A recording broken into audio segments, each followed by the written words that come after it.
Welcome to the Mental Health and Targeted Violence 101, Preventing School Shootings and Other Mass Casualty Events webinar, jointly presented by the American Psychological Association and Prevention Practitioners Network. This program is meant to increase awareness and understanding of targeted violence in North America. Thank you for joining us. Let's begin with a few housekeeping notes. At this time, all lines are muted. If you require technical support, please submit questions within the Tech Support tab on the right side of your screen, not to be confused with the Q&A tab. You should be able to see the slides live.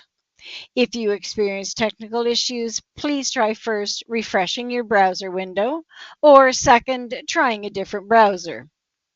If you are behind a corporate security wall that does not approve this website for access, please contact your technical support team.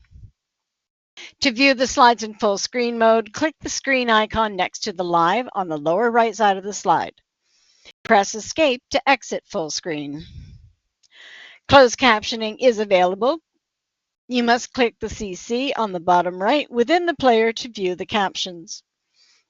The PDF file of today's slides can be found below the Q&A box. Click on the link under Handouts section to download the slides.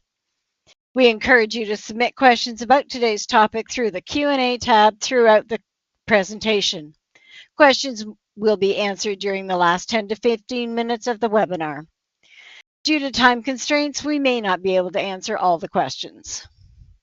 If you would like to rewatch this session, a recording will be made available within 5 business days of the original air date. You will be able to access it from your Beacon Live account dashboard. To obtain the 2 APA continuing education credits offered for this webinar, you must click OK when you see the attendance verification box appear on your screen during this webinar. All you need to do is click OK. Remember to respond to all attendance verifications you see. You must also complete a webinar evaluation, so stay online through the conclusion of the webinar, and you will see a pop-up on your screen with access to the evaluation. A CE certificate will be emailed to you and will also be made available for download in your Beacon and Live account dashboard. If you have any questions about continuing education credits, please email cpe@apa.org. It is now my pleasure to introduce today's presenters. Dr. Heidi Ellis is an associate professor in psychology at Harvard Medical School and Boston Children's Hospital, and a licensed clinical psychologist. She is the director of Trauma and Community Resilience Center at Boston Children's Hospital.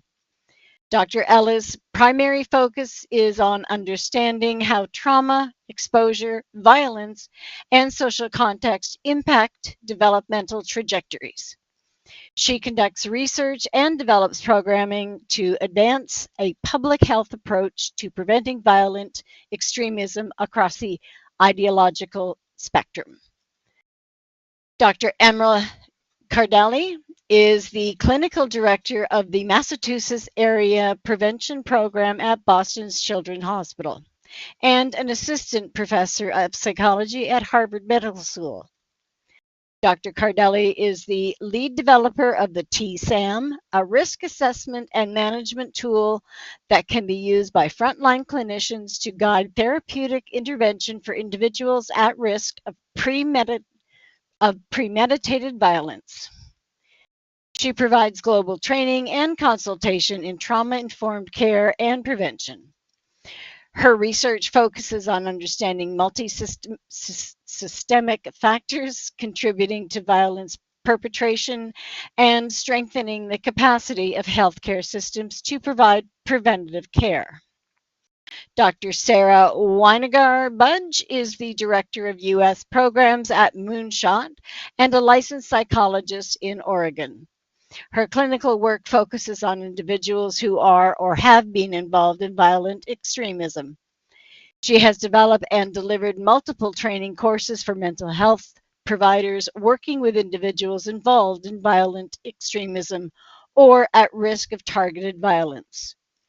She brings a deep understanding of the research and theory behind terrorism and targeted violence to the practices applied to prevent violence. And now it is my pleasure to turn the program over to Dr. Sarah Weiniger-Budge. Thank you so much. Thank you all for being here with us today to learn more about this important topic. Next slide, please. We want to start with a huge thank you to our colleagues throughout North America who have contributed to the development of this course. Next slide, please. My co-presenters and I have no financial interests or benefits to disclose. However, I would like to note that this course was partially funded through the U.S. Department of Homeland Security. The information presented here does not necessarily represent the official position of the Department of Homeland Security. Next slide, please. So this course is really intended to be an introduction to the topic. It's not designed to prepare everyone here for a specialty practice in working with individuals who may be at elevated risk for targeted violence. If you are interested in pursuing such work, we strongly encourage everyone to seek additional education, supervised experience, and specialized training. Next slide, please. However, by the end of this course, we hope that everyone here will be able to recognize and describe some of the trends in targeted violence in North America, to apply a biopsychosocial model for understanding risk for targeted violence, and to identify those acute behavioral indicators that someone may be at risk for targeted violence. And finally, we hope you'll be able to demonstrate effective use of basic threat assessment in clinical practice. Next slide, please.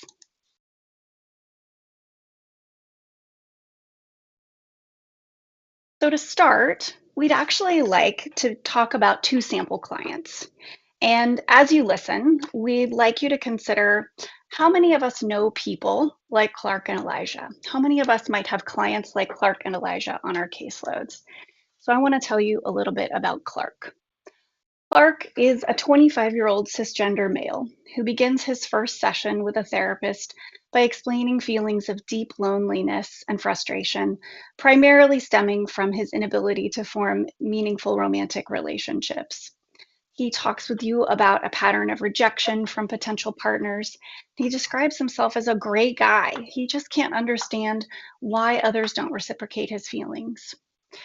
Clark is tearful as he reflects on how his parents' divorce left him feeling abandoned and unworthy of love. He mentions that these early emotional wounds contribute to these ongoing insecurities he feels in dating. As the conversation continues, Clark starts sharing more about his views on relationships and society in general. He expresses resentment toward people who've been successful in love and life. And as you work with him and you gently explore some of these feelings, you notice this consistent theme of him feeling victimized. He shares that he feels misunderstood by society and that he sees others as being unfairly rewarded while he has been overlooked. You as a psychologist, see these signs of potential vulnerability to anger or resentment, and you're gently guiding this conversation toward understanding his deeper emotional responses.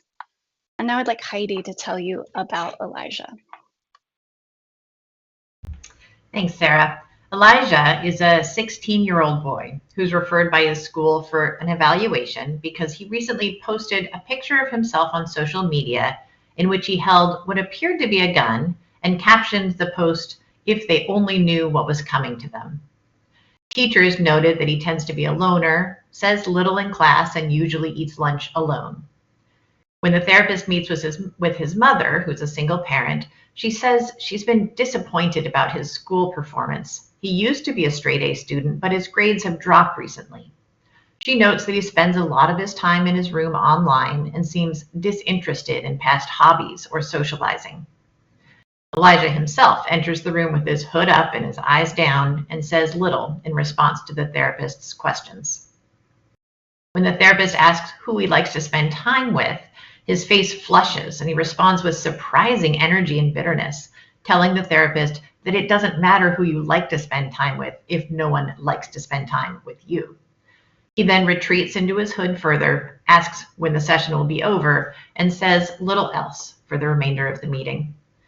The therapist then meets with the mother one more time to ascertain that there are no guns in the house and that the gun shown in the picture was not real. The mother assures the therapist that Elijah has no access to weapons at home. How many of us work with clients like Clark and Elijah? People who are lonely, they're sad, they're angry, and maybe resentful.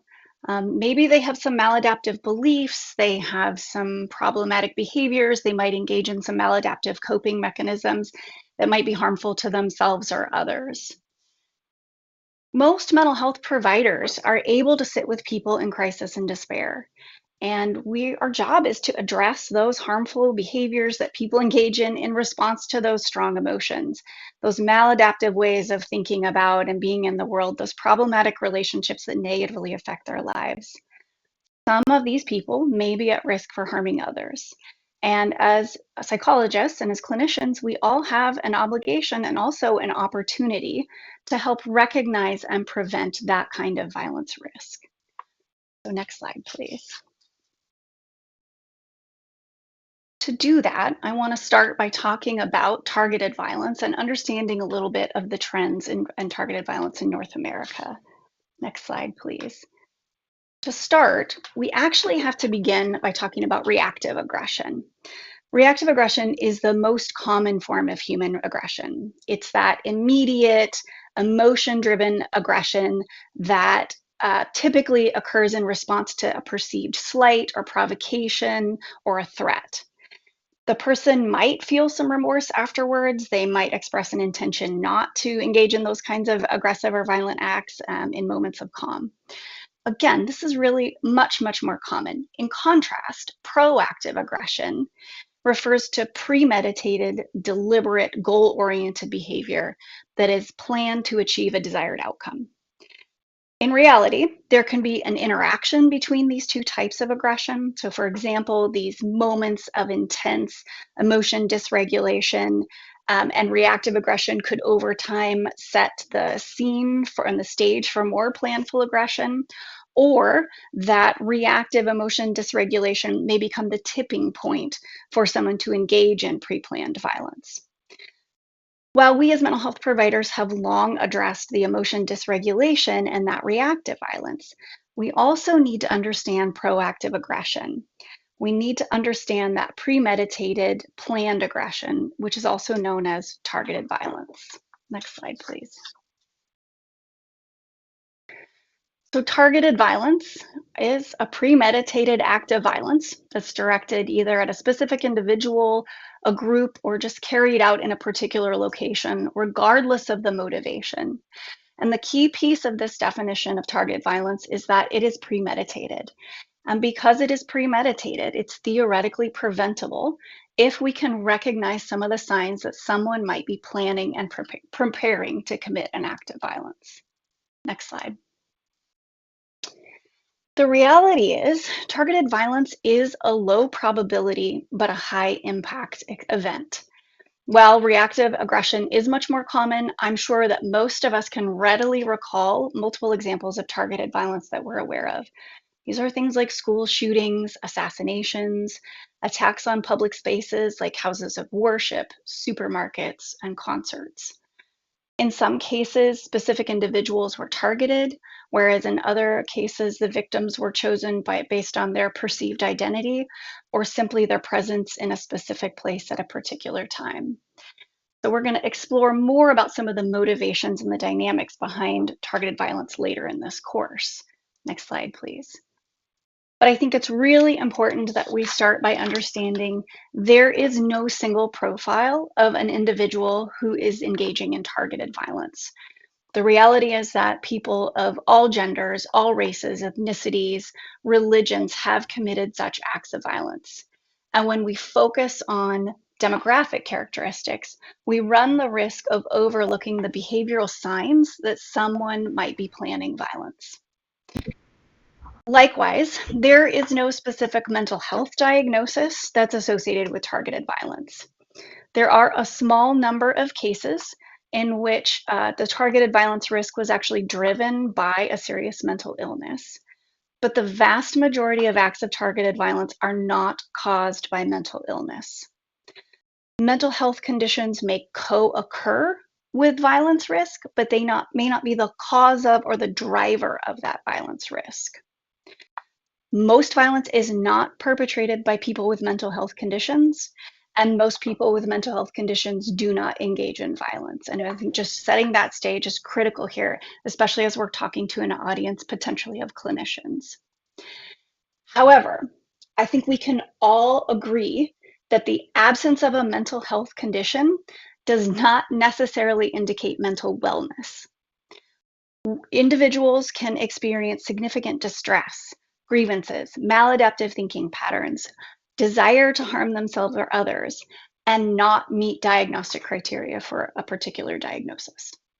Next slide, please. I'm going to send it over to Heidi for risk and protective factors. Thank you, Sarah.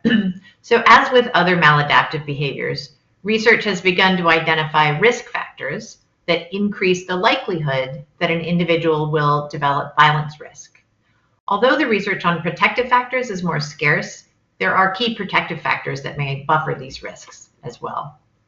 Next slide, please. Understanding risk factors can be important in working with individuals at risk for violence, because although many of them are non-specific, meaning the experiences or characteristics that increase violence risk may also increase the risk for a host of other outcomes, they nonetheless offer potential levers for early intervention.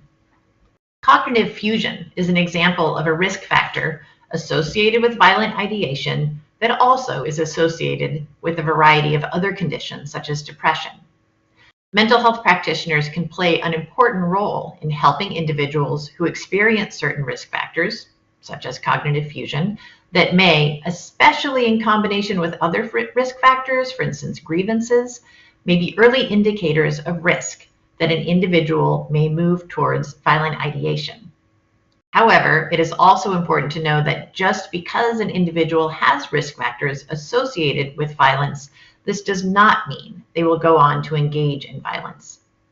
For instance, holding a grievance or perceiving that you have been wronged is a very, very common experience.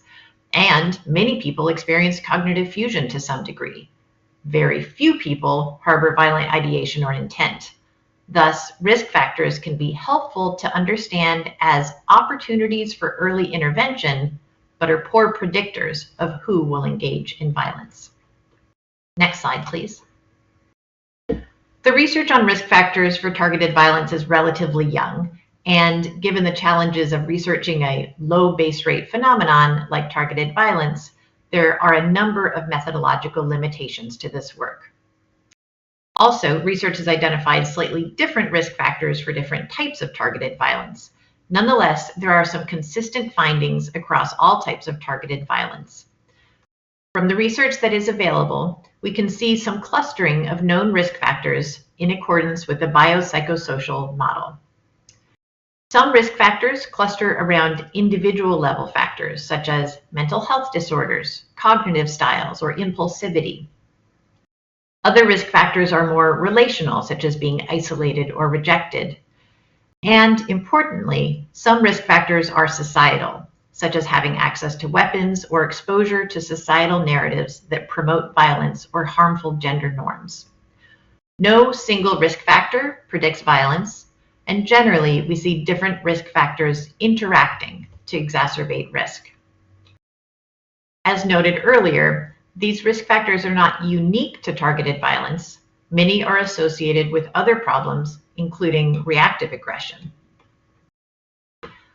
While very few individuals will ever move beyond ideation, psychologists working with individuals who are expressing some ideation of violence may be able to reduce risk through addressing risk factors such as depression, problematic internet use, or cognitive flexibility.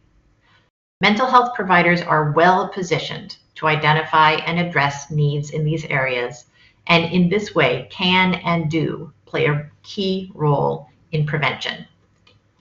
Next slide, please. Actually, Sarah, do you want to talk about the elephant in the room?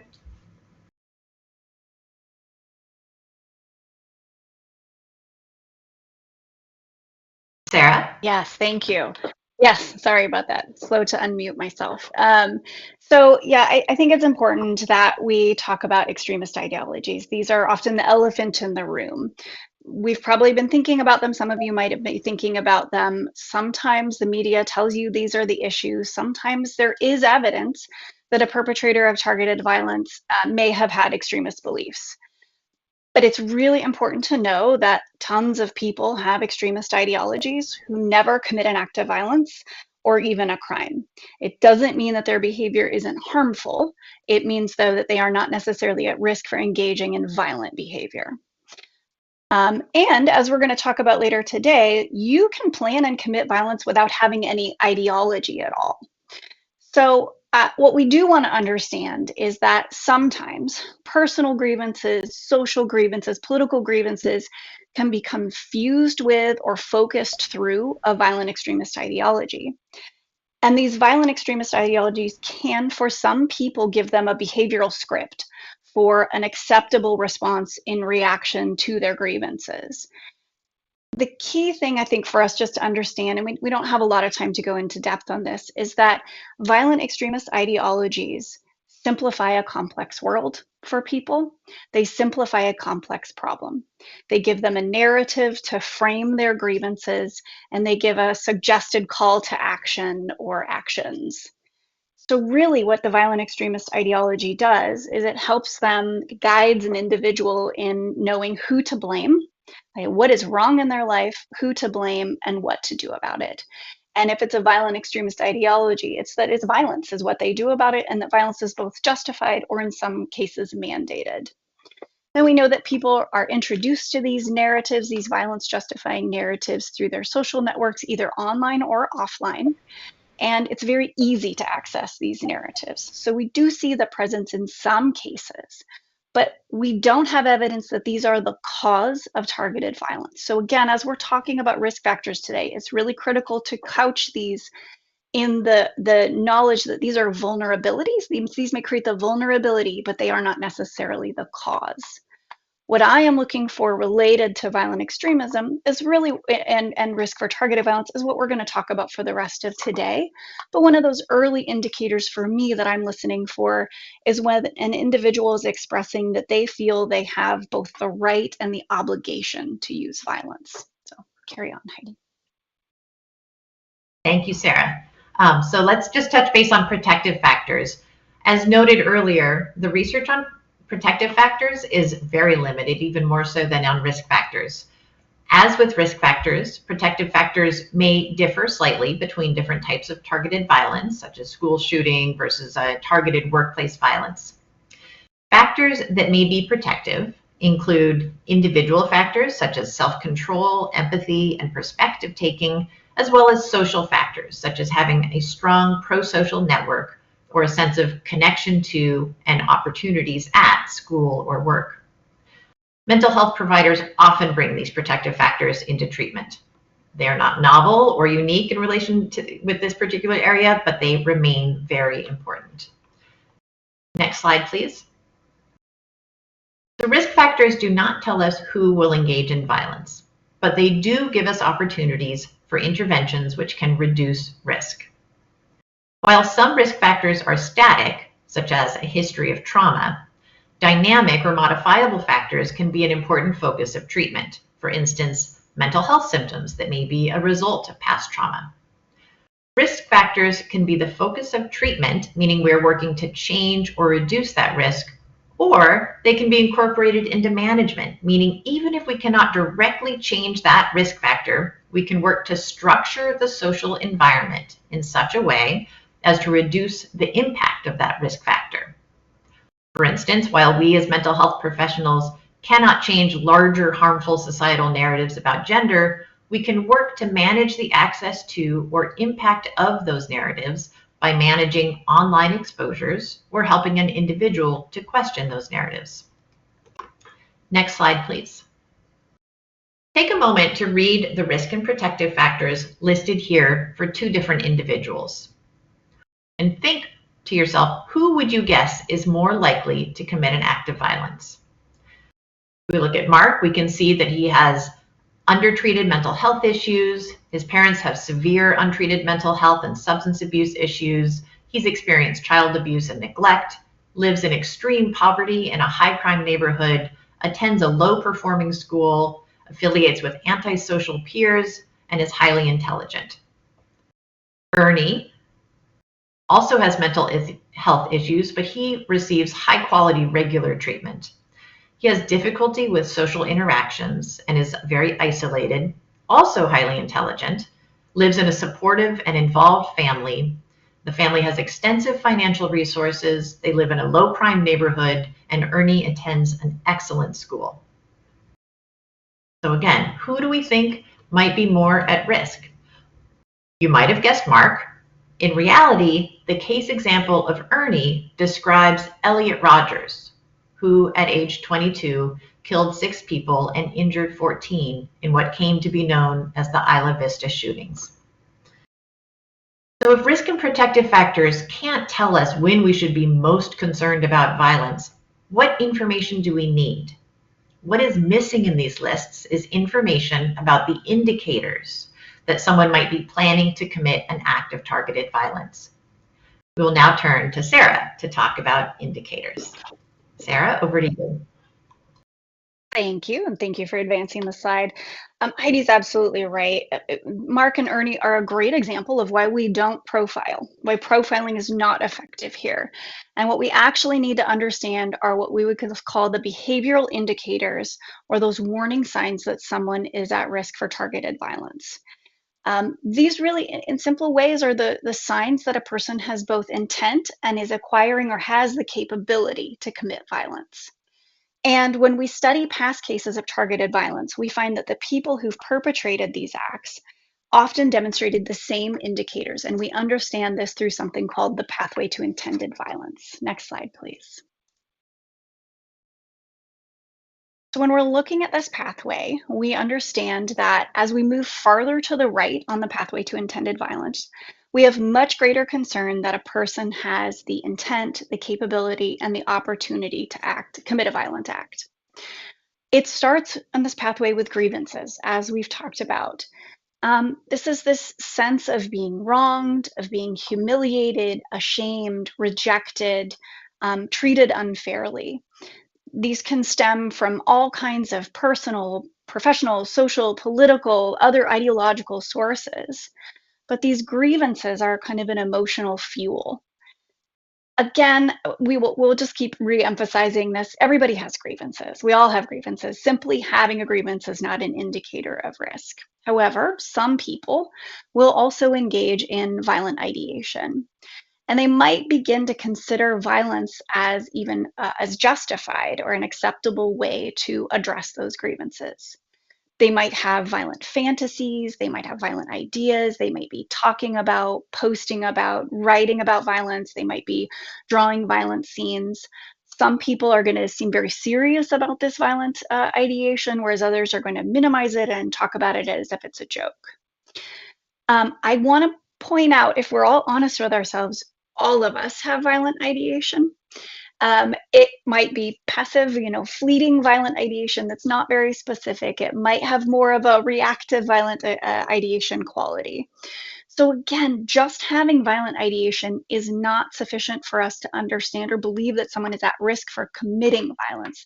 Ideation is not the same as intent. However, we need to assess whether someone has moved from ideas to action. When their thinking shifts from should I do this to how could I do this? And that's when we're looking at that research and planning stage. This is when a person starts researching potential weapons that they might use. They might be looking for potential targets if they don't have a specific individual or place in mind. They might be looking at the locations, the people. They might be looking at weapons, like I said, tactics, searching for body armor. This might also look like a concerning preoccupation with past acts of violence or past perpetrators of violence. And it's concerning. Most people around them observe this as something that makes them uncomfortable. The quality of it feels uncomfortable to them. They want to know what other perpetrators did, how they did it. They want to know what they were wearing, what kind of music they were listening to, and so on. So we start seeing this ideation potentially moving into a research and planning. How might I do this? At the preparation stage, this is when someone is taking concrete steps to acquire the capability to commit violent action.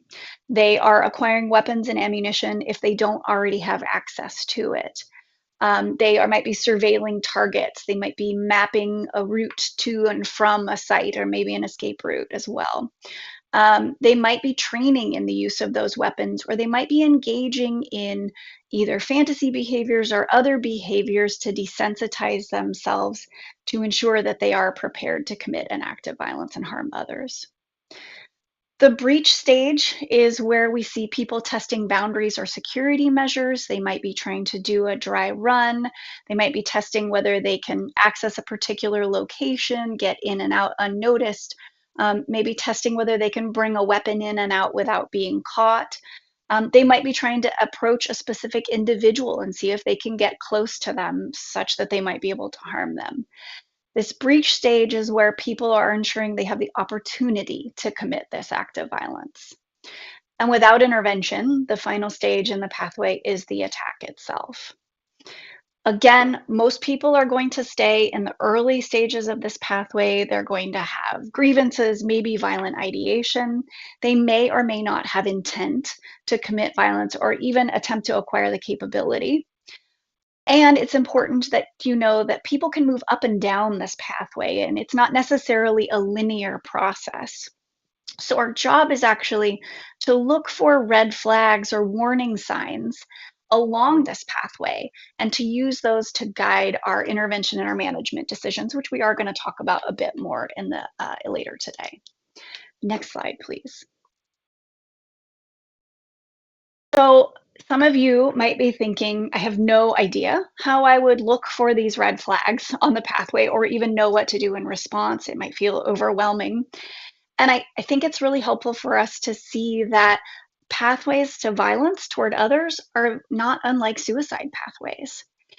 So we have a sense that when someone has a vague or an inexact or a non-specific plan, they are generally less serious about taking their own life as well as others.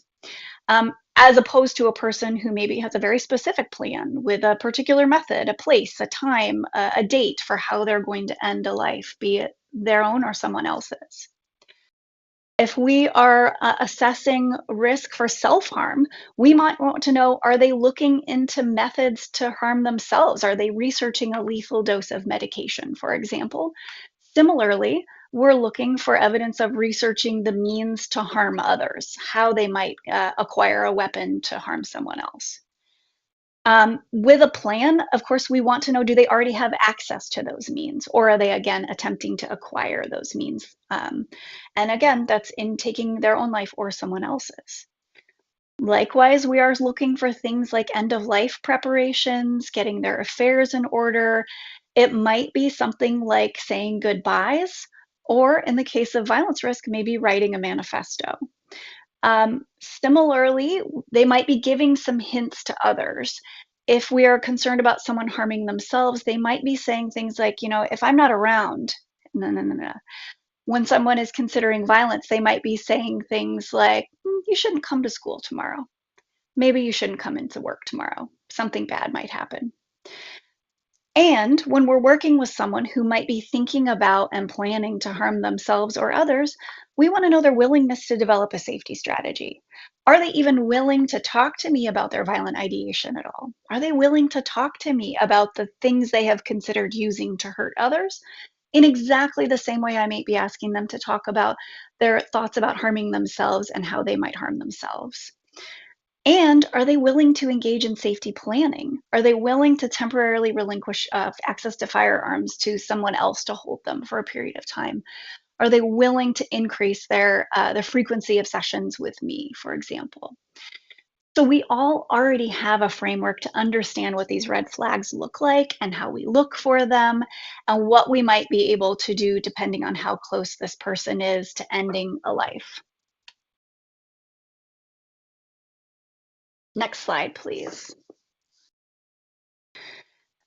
However, if we just focus on those pathway behaviors, which we do need to be looking for those pathway behaviors. If we only focus on those, we miss the understanding of what's driving that risk, why a person might move from ideas to action, why they might move up that pathway. And that's why we need to talk about motivations and precipitants. Next slide, please. So we're going to be now looking a little bit more into the motivations or those drivers of violence risk, as well as those things that push somebody, those tipping points from ideas to action. So next slide. When we have done research in the past on past perpetrators of targeted violence, we find a kind of common set of motivations in behind those acts of targeted violence. And often people are motivated by a mix of personal, social, and psychological factors. Common motivations include things like revenge and retaliation, the desire for fame, notoriety, or recognition, or a perceived duty to act on behalf of a group or a cause.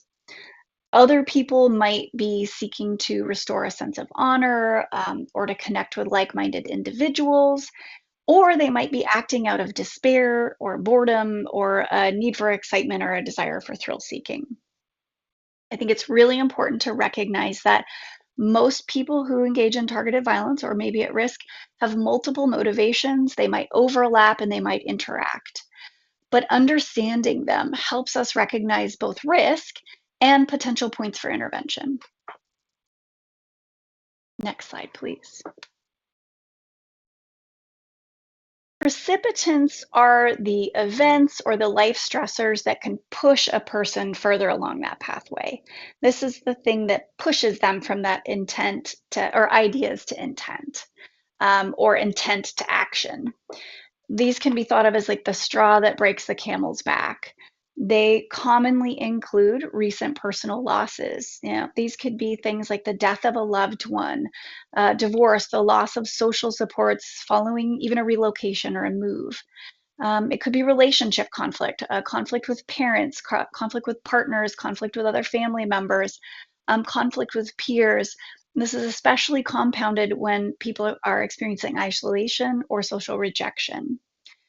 People could be experiencing occupational or educational setbacks, being terminated from a job, suspended from school, experiencing the failure of a business, for example.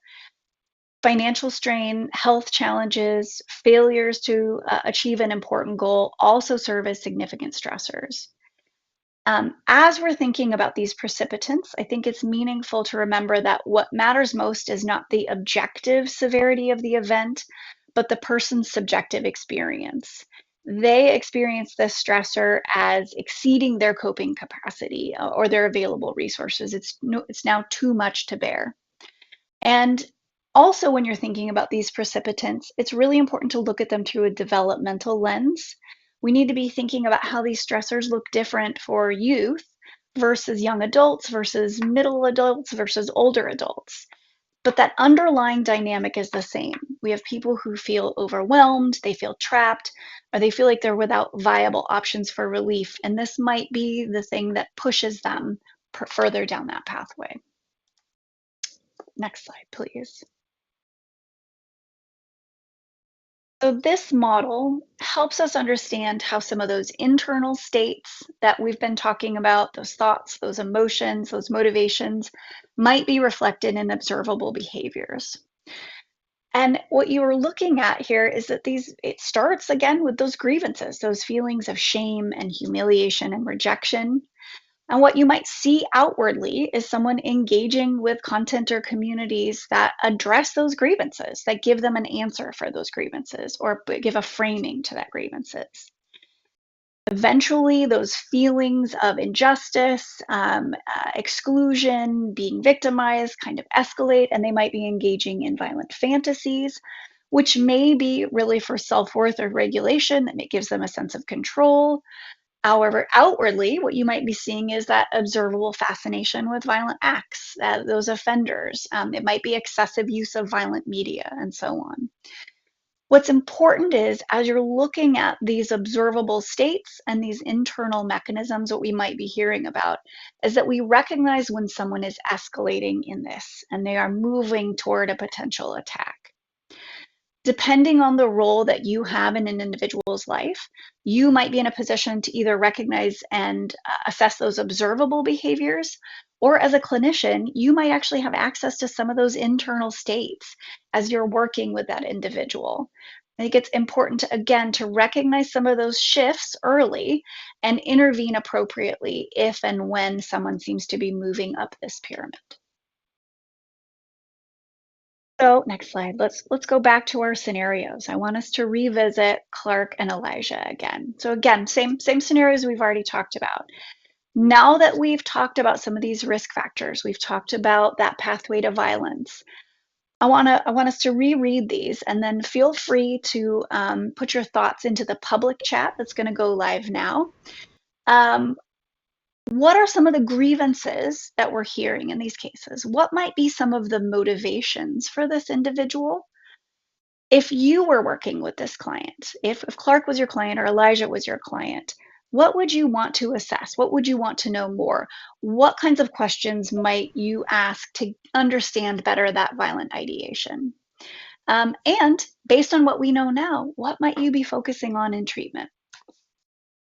So again, remember Clark is our 25-year-old cisgender male. He's come to therapy feeling lonely and frustrated because he cannot establish a romantic relationship. He is frustrated by this. He feels like he's rejected and he can't understand why, because he really feels like he's a good guy and just doesn't understand why people don't reciprocate his feelings. He's tearful. He reflects on how his parents' divorce made him feel abandoned and unworthy of love. And he thinks about and conceptualizes that early life experience as contributing to his insecurities in dating. And of course, as you've continued this conversation with Clark, you start to hear more about his views on society and relationships.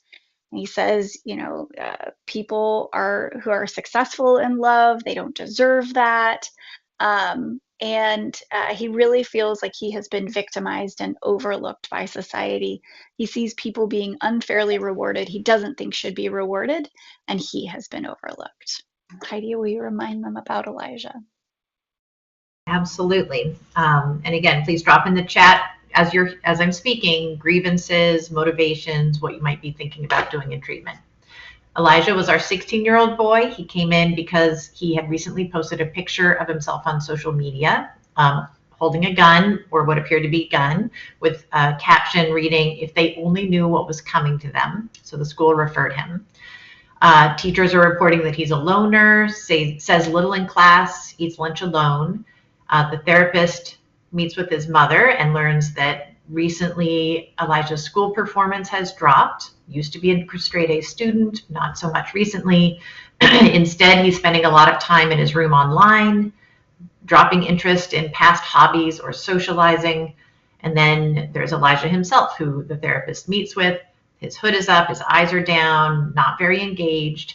When the therapist asks who he likes to spend time with, that's when he becomes very animated, and he responds with a lot of energy and bitterness, saying it doesn't matter who you like to spend time with if no one likes to spend time with you. He then pulls back further, wants to know when the session will end, and doesn't give much more information to the therapist. The therapist meets with the mother. There are no guns in the house, according to mom. The one in the picture was not real. So we believe there's no weapon access at home. And that's what we have so far of knowing about Elijah in this case.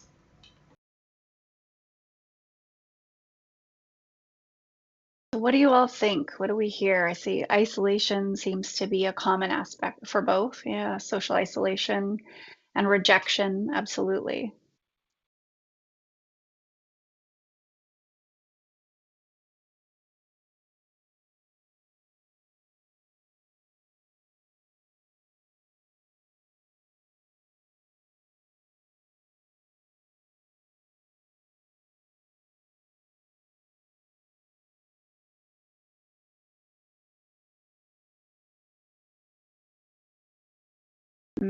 That's a good question. Let's save that question for the end. Percentage who perpetrate acts of mass violence that have been in treatment.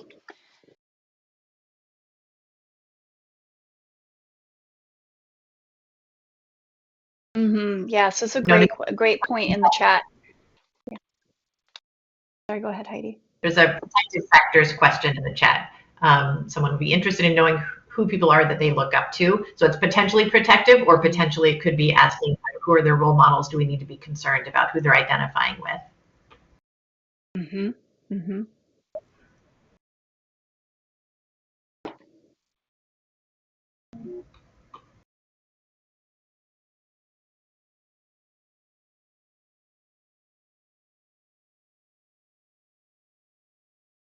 Mm-hmm. I'm seeing humiliation and shame, negative rumination associated with that. Mm-hmm. Mm-hmm. Certainly, certainly vulnerabilities. Yeah, so maybe motivations. Mm-hmm.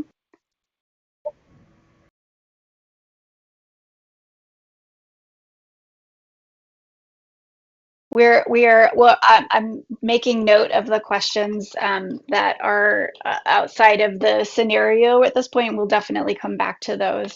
Highly recommend that you put some of those questions into the Q&A, that they'll be retained there so that we can address those at the end. Any other questions or comments, thoughts, observations on this scenario?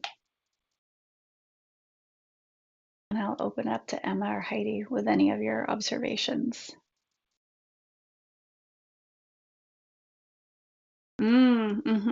Yes, that's right. Well, yes. So we want to know, are there some neurodiversity issues that might be contributing to that social isolation? Might there be some difficulties engaging in the social environment that they're contributing to that rejection potentially?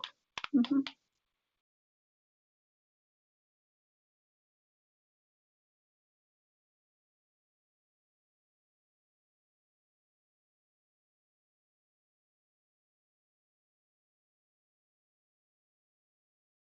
What kind of questions would you ask to learn more about violent ideation at this stage?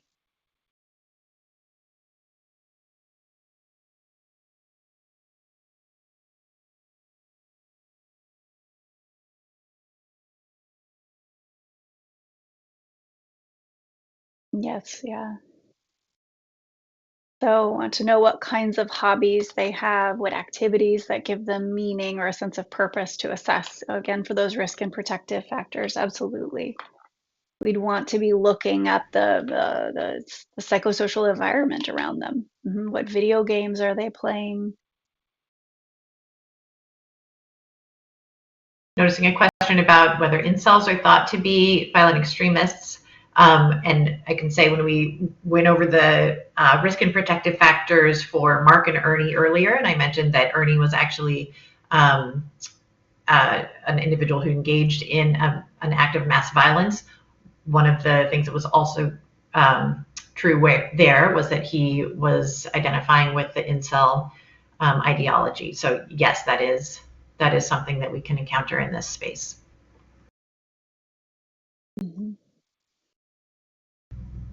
hmm yeah. What social media they like, what video games they're playing. Absolutely.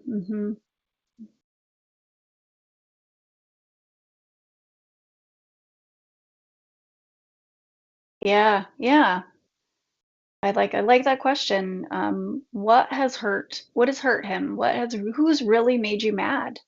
You tell me about a time you've really been hurt. Have you ever thought about what you might do to someone who's hurt you like that?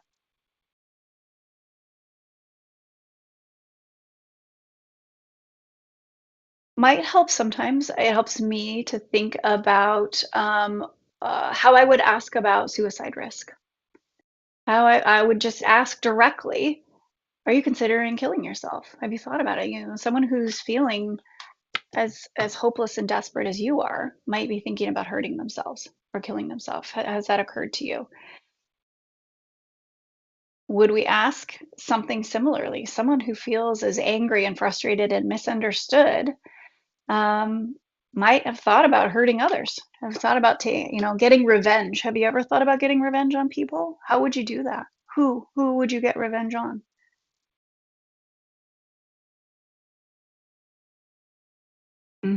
Yes, yeah. And it is important to be available to hear that and to not shut down, because we need to be able to hear what that violent ideation is to understand how detailed it is. What's the content of that ideation? Who might they be considering hurting? And then, and how they might be considering it causing harm to others. Mhm. Yes, and then we have what might happen. How does the client think about what would happen after as well? And I think that's something Emma is going to get to in a few minutes. Is anyone concerned about asking directly about violence, violent thoughts?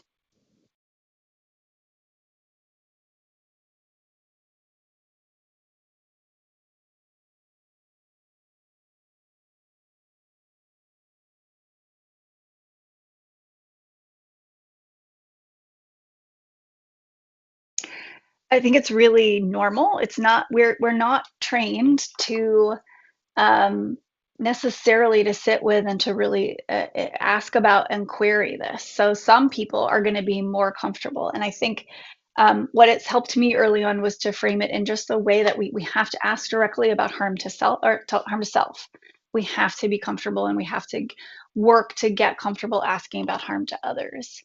And the more you ask, the more they are willing to share. Absolutely. The more you open up the space for somebody to really tell you what's happening inside them, the more they will show you that part of themselves.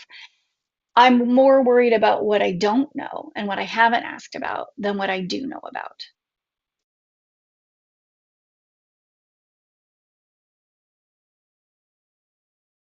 Right. Thank you. Thank you, everyone.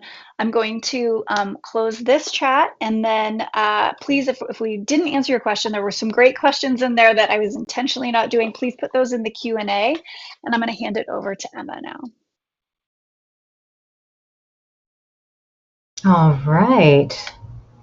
That was a fantastic conversation, actually, to set us up for really a discussion of how exactly do we assess violence risk and threat. So it's important to note here that there are existing validated tools and evidence-based processes for assessing violence risk and threat, a few of which actually you'll be introduced to later in today's talk. Our hope for today, though, is that in the absence of formal training on any one of these tools, you all will still be able to leave today's seminar with a general understanding of best practice for assessing targeted violence risk and some specific strategies you can begin to incorporate into your clinical practice if and when you're concerned about your client's potential to escalate to violence. So the strategies we will be sharing with you today, they're based on what we know from both the research and practice-based evidence.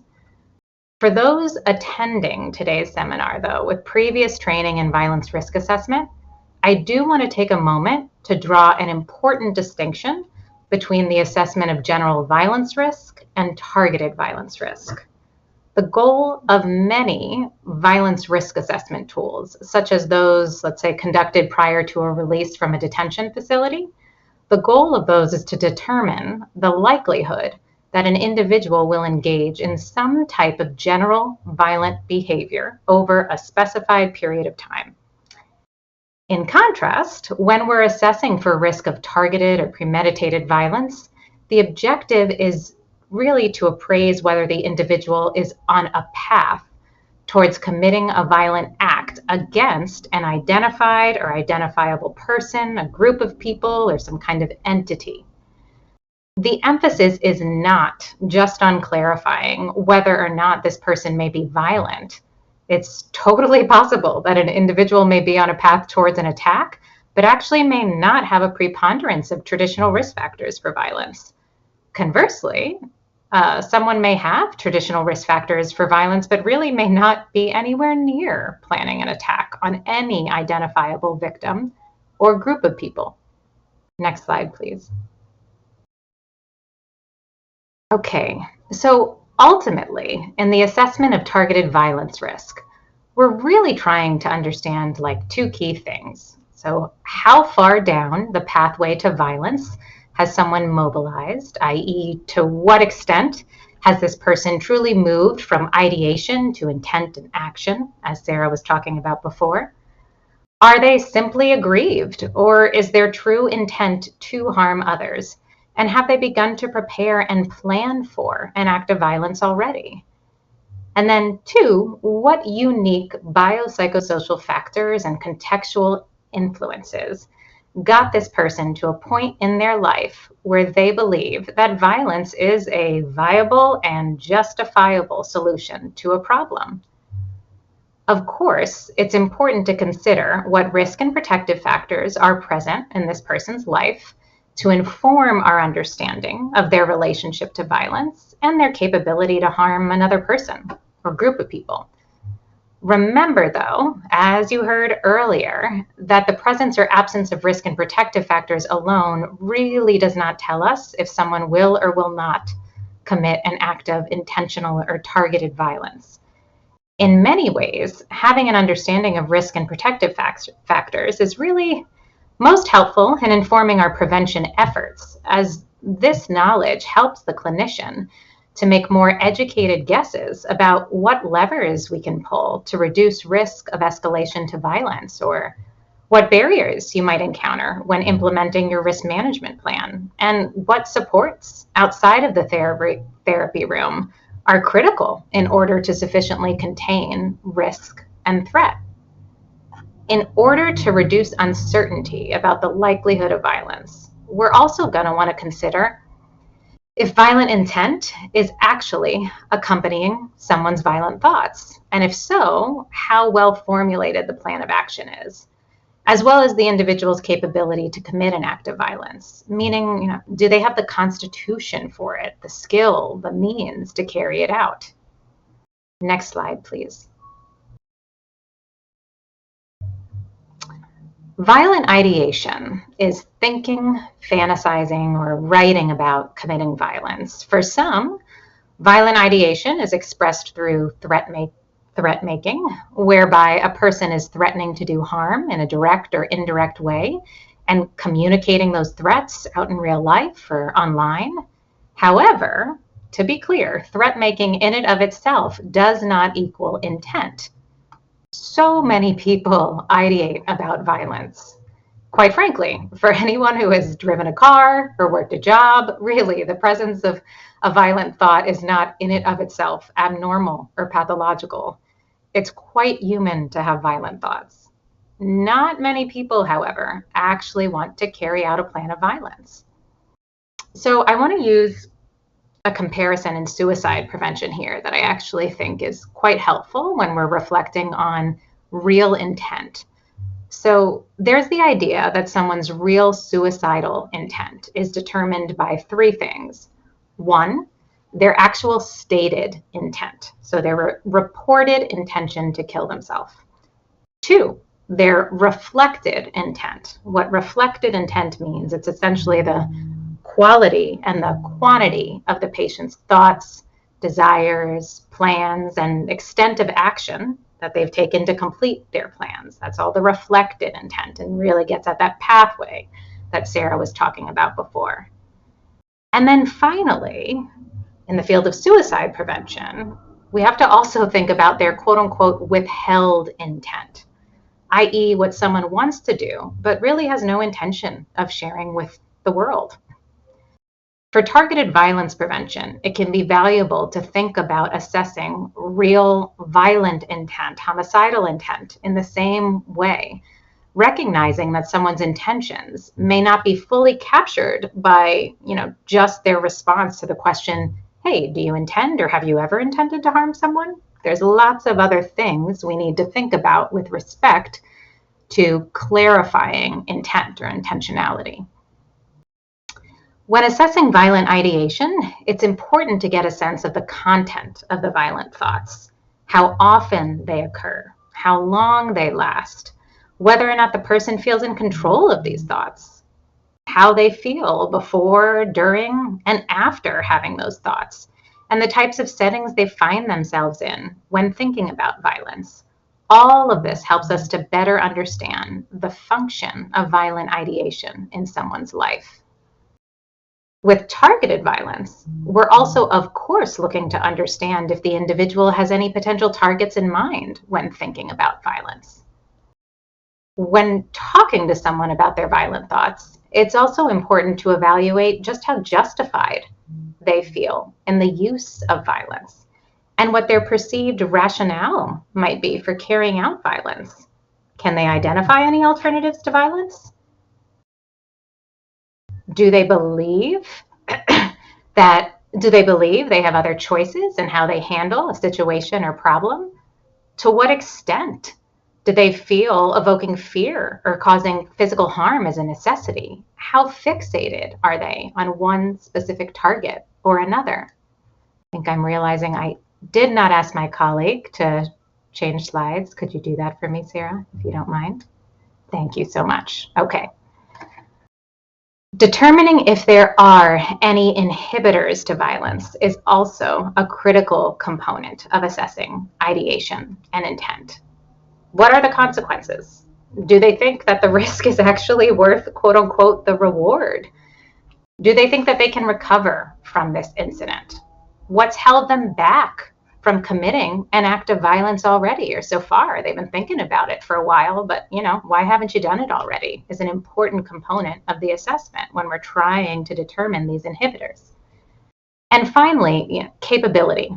So does this person believe that they can successfully commit an act of violence? Do you think they could? Do they have a history of violence or a volatile temper? How do they normally handle conflict? Do they have the necessary skills to carry out the attack? Have they done anything to prepare for or desensitize their body to violence so that they're less likely to hesitate when committing an act? Let me pause for a moment to explain what that can look like. Oftentimes in the clinic that I oversee, for example, serving youth who are at risk of targeted violence, we'll have a lot of young people who will spend a great deal of time watching really repulsive, quite disgusting, a lot of gore-related content.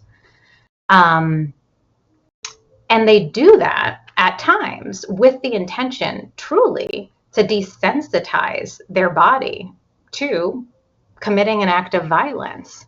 We have to remember that, physiologically, it is actually quite hard to get our bodies ready to kill another person, quite hard physiologically to overcome biological instincts and kill another person.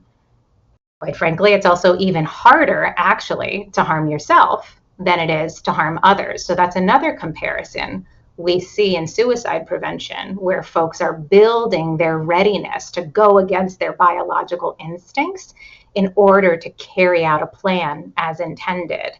But I really want to pause and make sure that everybody is aware, especially the clinicians who are attending today, that exposure to mass amounts of violent content so that your body can actually handle in many ways what you're seeing can be an important part of building physiological capability to actually carry out an act of violence. And then, of course, with respect to capability, we're asking questions like, do they have access to means? What are their accesses to targets that we're concerned about getting harmed here? Okay, next slide, please. I actually said it this time.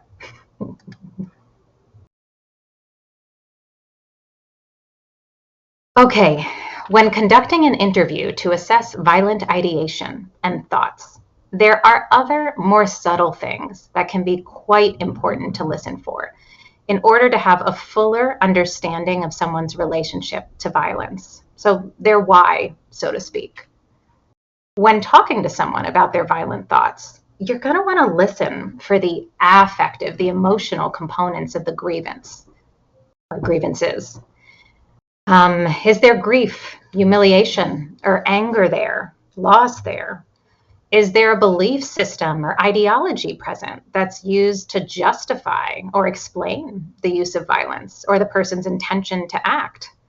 Ultimately, at their core, as you heard my colleague Sarah describe earlier, all violence justifying ideologies, they aim to really simplify a very complex world that we all are living in by offering a clean answer, so to speak, to what is wrong in the world or your life, who is to blame for that, and what to do about it. And that simplicity can be quite appealing to a lot of people navigating challenging and really confusing times in their life, challenging and confusing thoughts, feelings, and situations. You're also going to want to listen for the extent to which trauma and loss is a part of the person's life story.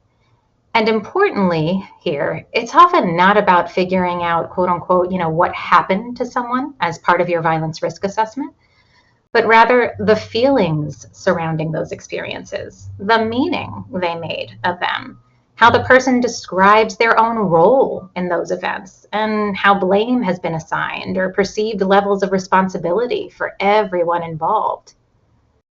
As mentioned before, understanding the function of aggression and violence in someone's life is an important component of understanding their attraction to it as a problem-solving tool.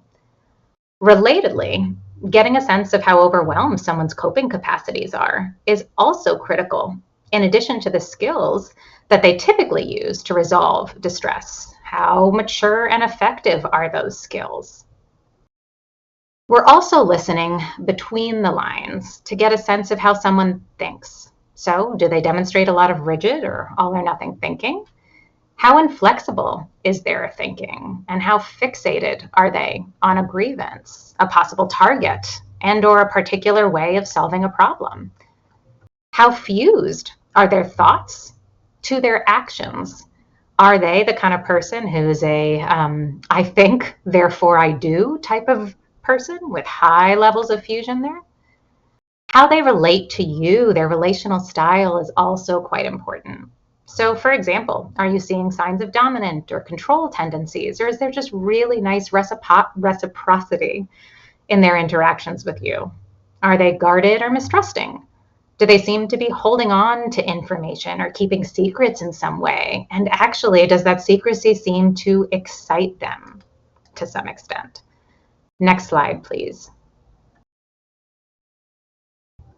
And finally, I want you to listen for the subtle ways in which they describe themselves or this period in their life. Are you hearing any indications that the person feels stuck in a quote unquote in-between stage and feels unable to launch or achieve a desired important goal? Do they feel they've been blocked from achieving that goal in some way? What do they think is blocking them? Is that adding to their sense of desperation or fueling a need to act now? How much does this person identify with or idealize a real or imagined aggressor? How have their interactions online shaped their relationship to aggression and violence? Has their virtual community reinforced these beliefs? Do they learn those beliefs from their virtual community? Has the online space functioned, as a space for virtual learning, facilitating planning and preparation for an act of violence? And lastly, is there any indication that someone may be affiliated with a violent movement or cause? And how embedded are they in that movement? Next slide, please. Okay, so as Sarah mentioned before in her description of the pathway to violence, asking questions about the lower parts of the pathway really help to clarify someone's motivation. While questions focus on the middle and latter parts of that pathway, they help to elucidate someone's capability to commit an act of violence and what opportunities they might have to practice and execute that act. For research and planning, it'll be important to ask if the person has ever worked out the details of how to kill another person or group of people? Have they ever looked up and or tried to figure out ways to hurt or kill another person? Or perhaps researched how others have hurt or killed people in the past? Do they spend time researching or reading up on people who, unfortunately, are well known for committing acts of violence? For preparation, you're going to want to ask if they've ever done anything or prepared to do anything to kill another person or group of people. Have they ever practiced hurting or killing another person? Things like going to a shooting range, playing a first-person shooter game, or practicing using a knife or any other weapon to commit an act of violence. Have they ever taken any steps to get weapons or other tools to carry out their plan?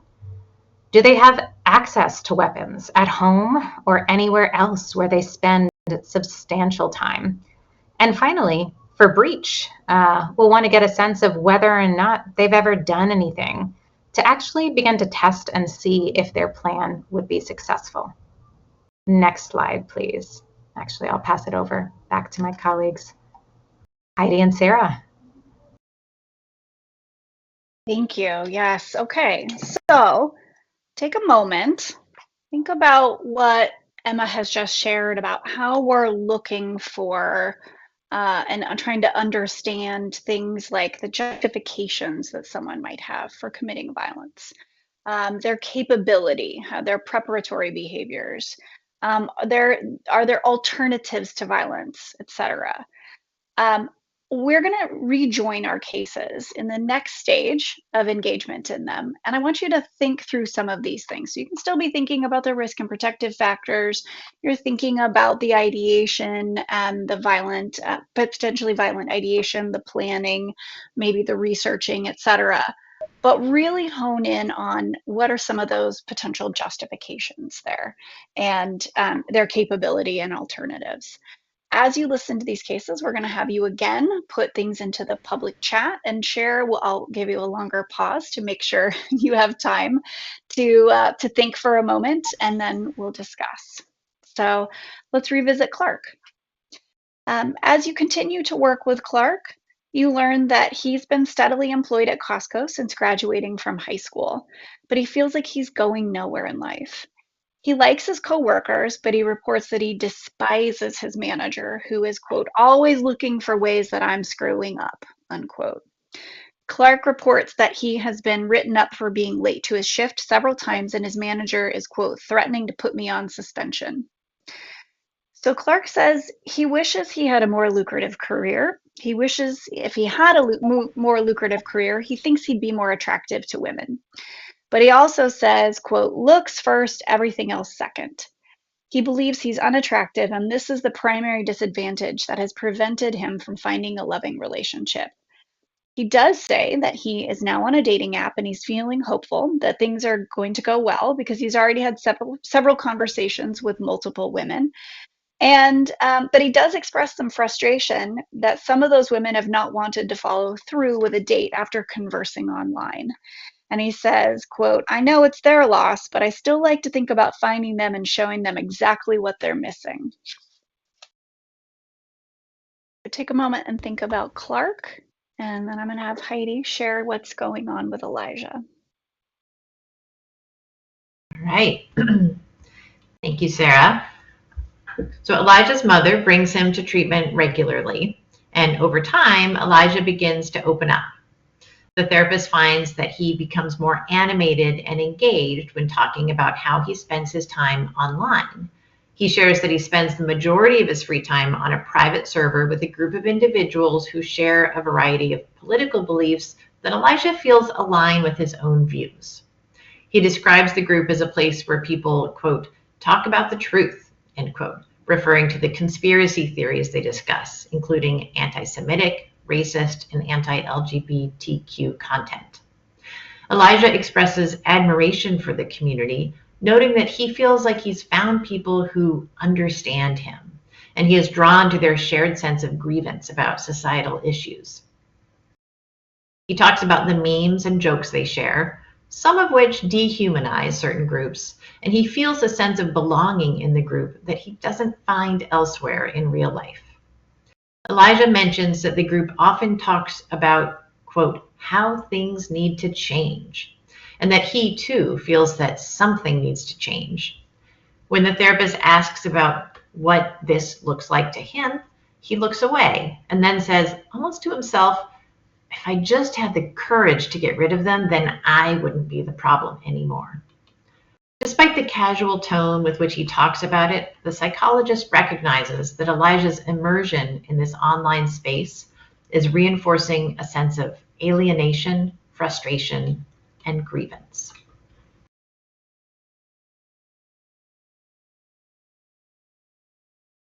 Okay, take a moment. Think about Clark. Think about Elijah. The chat should be open.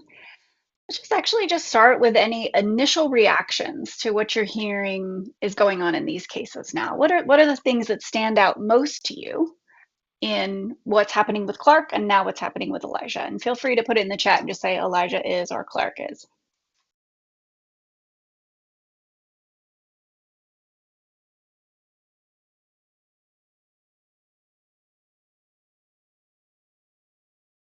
Also, don't tempt us. We're all shrinks. We will sit here in silence and wait. We're all very comfortable with silence. The chat is open, yes? I just want to make sure we're not. It is. Yes, it is. With something impossible. Yeah. Okay. Taunting.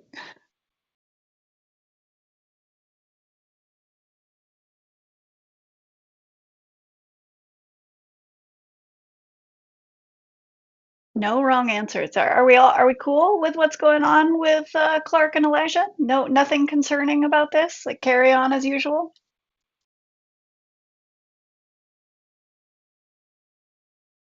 I'm wondering if people would a pathway to violence if anything has shifted with this information.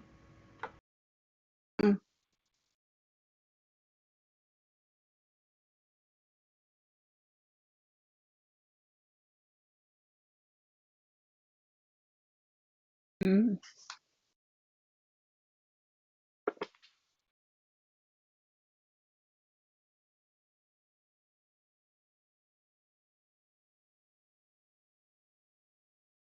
Oh, Sarah and Emma, I'm noticing Yeah, go ahead. instead of the chat, I think people are dropping things in the Q&A, so maybe the chat didn't open up. But if you go down to the Q&A, you can see there's some thoughts. Oh, there's some there too. Okay, great. Oh, thank you. Yes. All right. Sorry, y'all. We just made it extra complex with both the chat and the Q&A. Thank you. Yeah. So, we have one person who's saying Elijah would be the more concerning client. I'd be curious to know to say more about what's more concerning about Elijah versus Clark.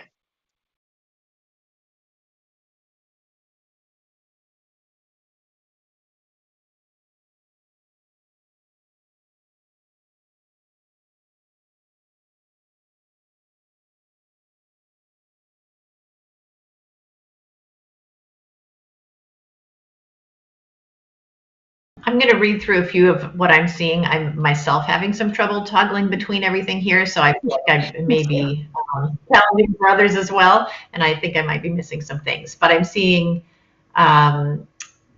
Elijah seems to be in the beginning stages of contemplating aggressive action. Mm-hmm. I'm seeing someone wrote, Clark clearly has some ideation towards the women on the dating app. I would explore what he means by, quote, showing them. And when he thinks about it, what exactly that looks like. Mm-hmm. Mm-hmm. Someone said there is concern. Clark is not showing intent at this point. Mm-hmm. Someone else talking about Clark says he's feeling blocked in his ability to start a relationship, and in his advancement at work, he seems to have more concrete ideas about how to improve work, but less so with regard to dating. Mm-hmm. Mm-hmm.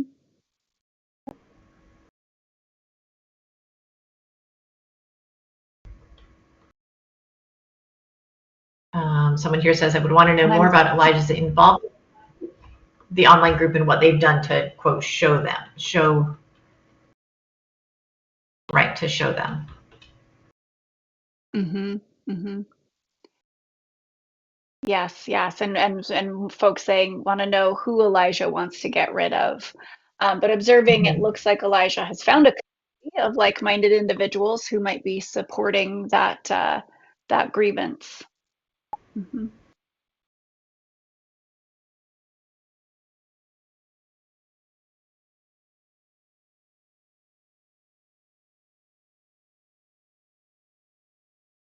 So it sounds like we all have concern as I'm reading through this. There's varying concern, but we have more concern that Elijah might be farther down the pathway. So let's put up maybe a finer point on what it is that makes us think that Elijah is farther down that pathway to violence.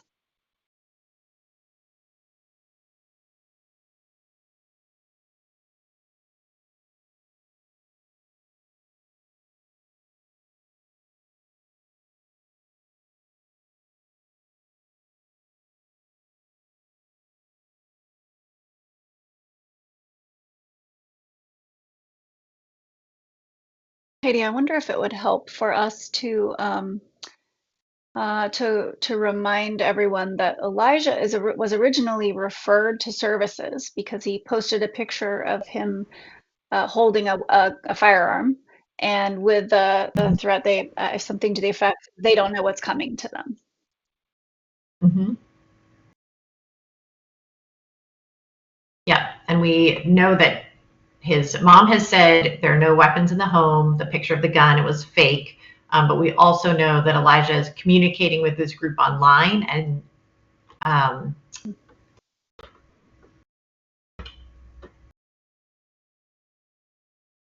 yeah. Hmm.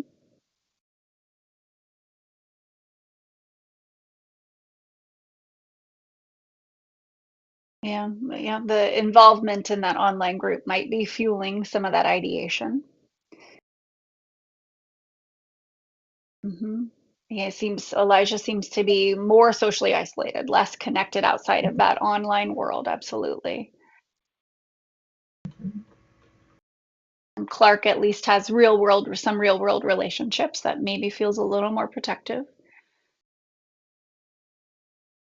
One of the things I notice about the difference between Clark and Elijah is Clark has some kind of he's expressed a vague idea of, yeah, I want to show him what they're missing. We want to know more about that. What does that mean to him? Does he have any more specificity behind that? Elijah's already given him a little bit more specific, a little more the way he's talking about this is more active. Like he is more actively considering potential things. And one of the other things is that he says he feels something needs to change. It sounds like there may be a bit of urgency there that concerns me.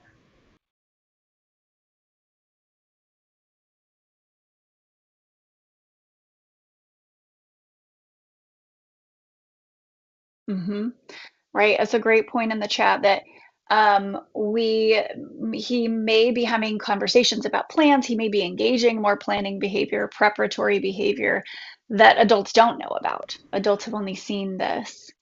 Um, we don't know where the fake gun came from in the original picture. Mom says she doesn't have a firearm, but as we're going to talk about in a little bit, that doesn't mean he doesn't have access to a firearm. Hmm. Right. Yeah. So Clark's comments about showing them what they're missing could be interpreted as, "Oh, you're not seeing what's good about me," rather than as finding them and showing them exactly what they're missing. Um, Maybe more as maybe retaliatory. There's other ways, multiple ways to interpret that. Certainly,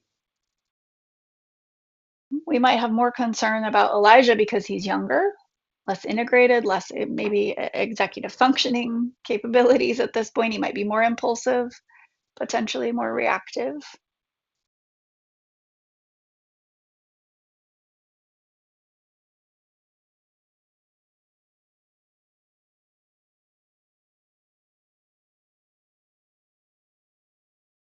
Do we think, does Elijah have many, from what we can observe and what we know so far, inhibitory factors, things that would make life worth living or that he wouldn't want to jeopardize by committing violence?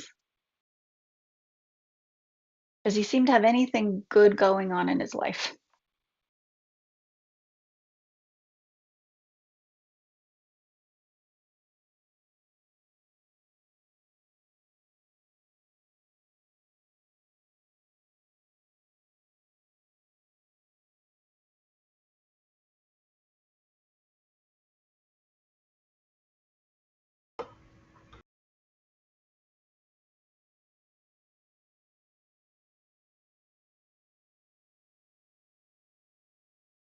Some of these questions I think are hard to answer. We have very little information here. You have just this little window into this person's experience and into the other. We're missing a lot of the contextual factors here.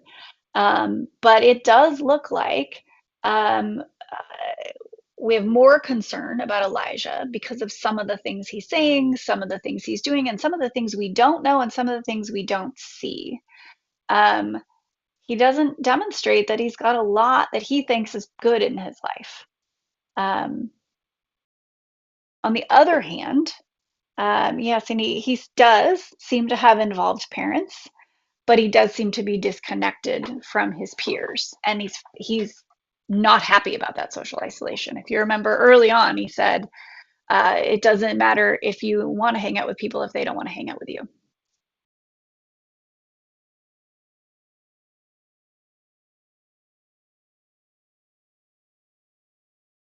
As we're thinking about Elijah, I think we can see there's much more signs of concern, more things that we need to know more about to know exactly where this level of risk is, but we're much more concerned based on what he's saying.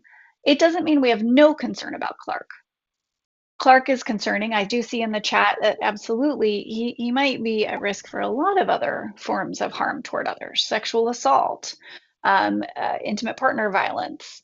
As I read Clark's scenario, I'm thinking also about who might he have a grievance toward. Who are the potential targets in Clark's mind that would he be justified in harming? And he's made some allusions toward harming women, and he's made some allusions like he hates his manager. And I'm concerned about his job instability because that seems to be the one thing that actually is going relatively well in his life. It is he has some friends, he likes his coworkers, he has worked there steadily for some years now. He's 25, so he's been there for 6 to 7, 8 years. And occupational if there's occupational instability, we might have that may be a significant stressor or precipitant for him that we need to watch for. I'm also thinking about other precipitants, like even though Clark isn't, he isn't actively talking about something where I'm like, oh, he's really had some deep, thoughtful, planful ideation around what he might do and how he might hurt people. I am hearing there are some things that I need to be watching for, which is precipitants like, again, like occupational loss. If he gets suspended, he's close to being suspended at work. What might happen and who might he escalate and become violent toward? If I saw other signs, what do I need to ask about, basically? Or what if he continually gets rejected on that dating app? Or he starts a relationship with someone and then she rejects him. Is that person going to be at risk? So I want to be just keeping in mind there's a lot of grievances toward these kind of two target potential people, and these sort of vague allusions to finding them and showing them what they're missing is a little worrisome, but I'm not as concerned. Elijah, much more concerned. He's been referred because he's posted a picture with a firearm, even if we don't know if it's real or not, and mom swears it's not. He is socially isolated. He is pretty miserable, it sounds like, from all reports. And he is talking about being immersed in a group of people who might be shifting him and shaping some of the ways he's thinking about and seeing his behavior, and giving him behavioral scripts for how to deal with those grievances, how to deal with the pain of social rejection, and how to achieve infamy in our society. Yeah, and there are we have a little more protective stuff with Clark, but maybe a lot more concern with Elijah.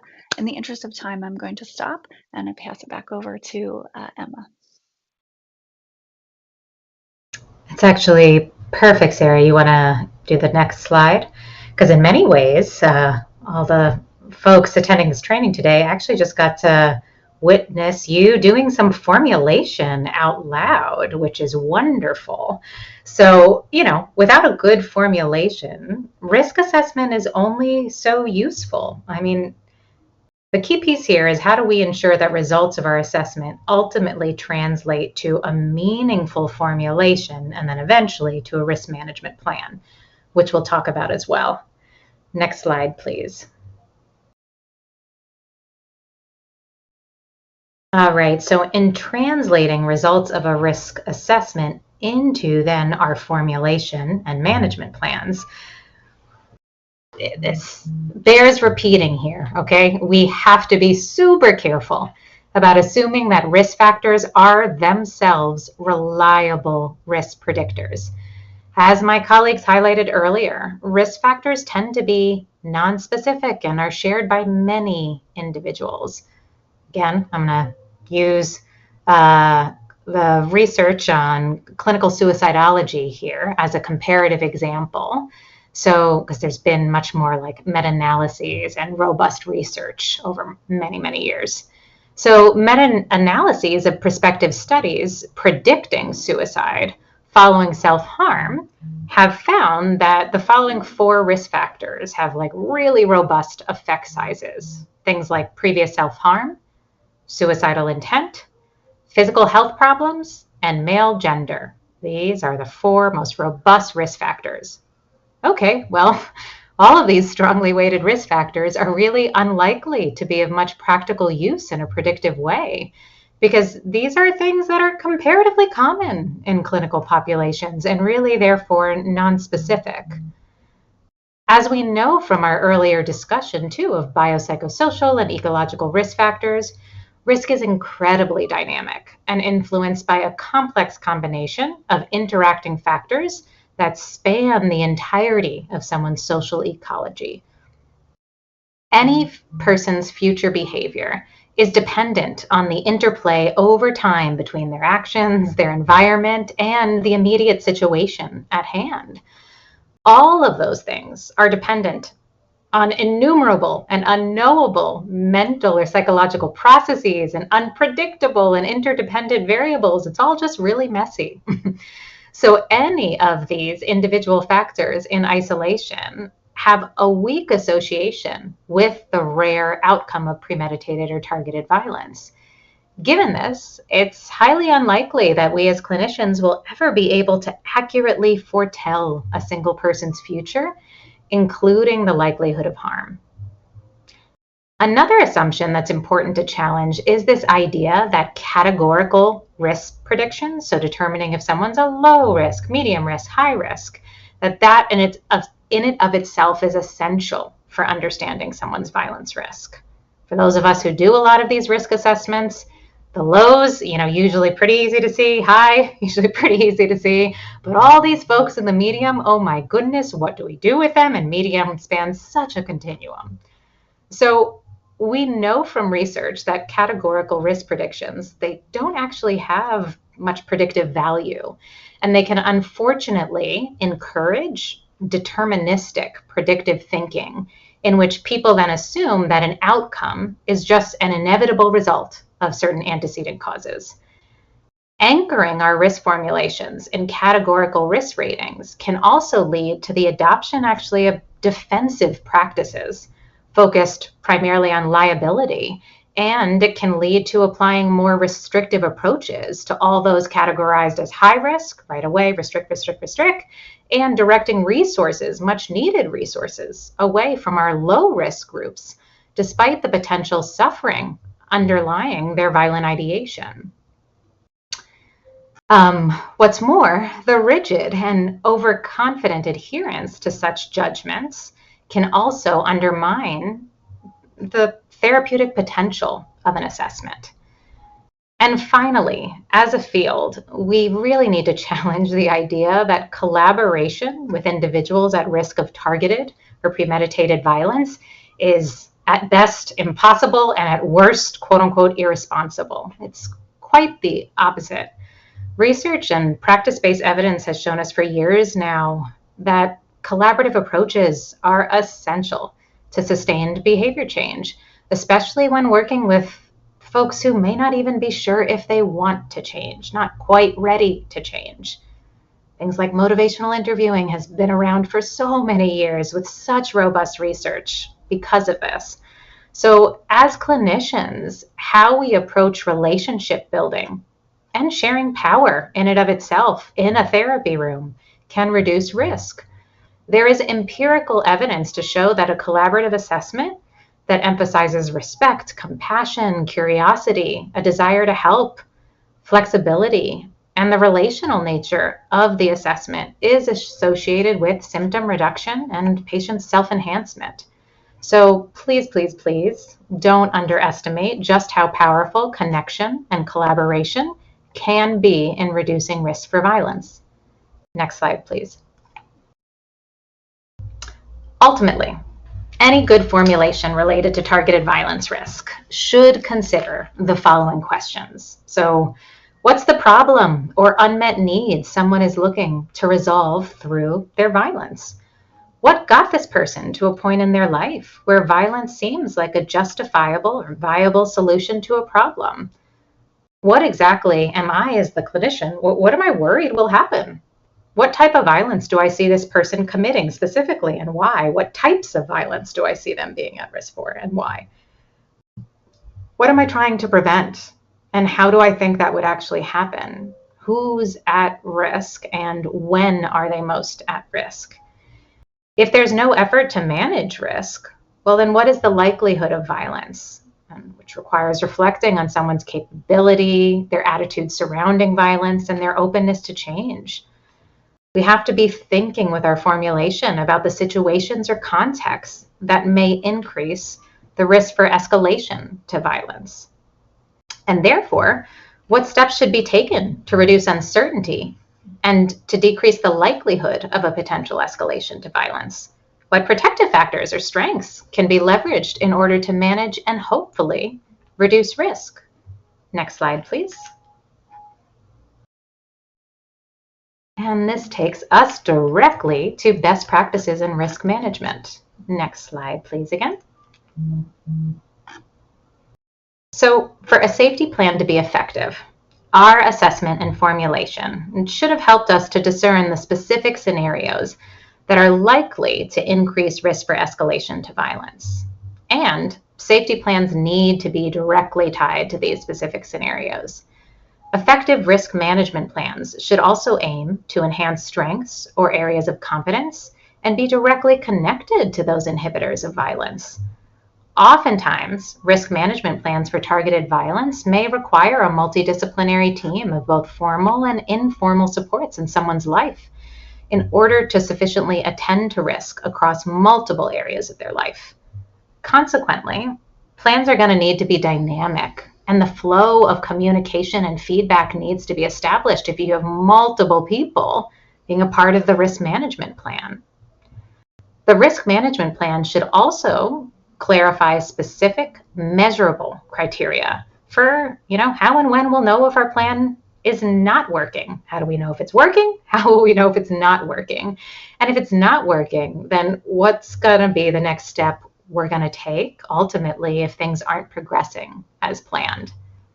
Next slide, please. Of course, safety plans are an important component of any effective risk management plan. And just like in suicide prevention again, it's really best practice to ensure that a safety plan includes the following element. 1, strategies for reducing access to weapons and making the environment safer. 2, things like distress tolerance skills and distraction techniques, that can actually help to create pause or widen that gap between thought, ideation, and action.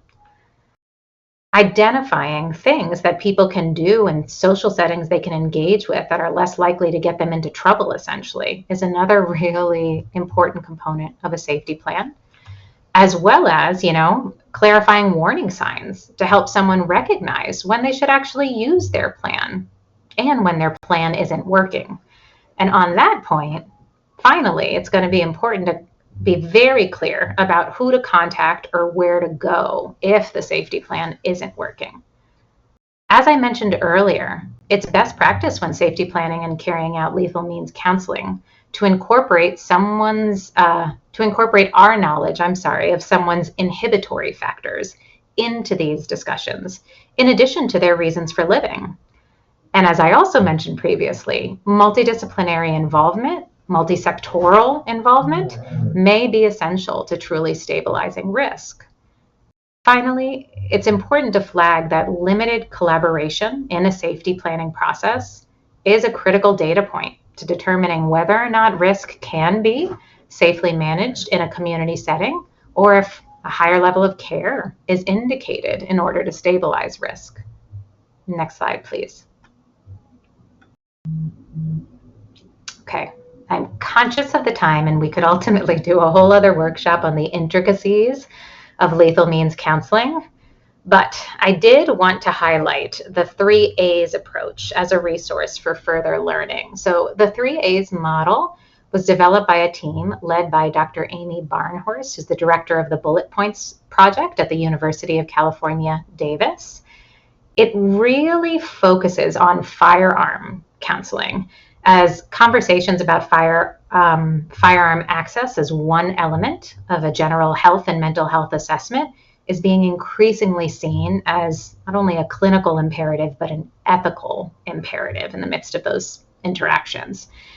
At the same time, many of us did not get training on firearm counseling in graduate school, which is why the Bullet Points Project has emphasized this element of lethal means counseling so much.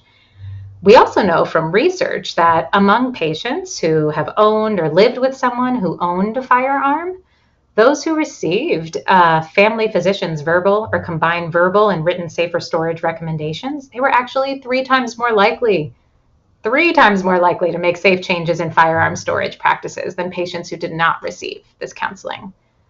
So ultimately, when navigating conversations about firearms, our approach as mental health providers should be to be as informed as possible without falsely assuming expertise when it's not there.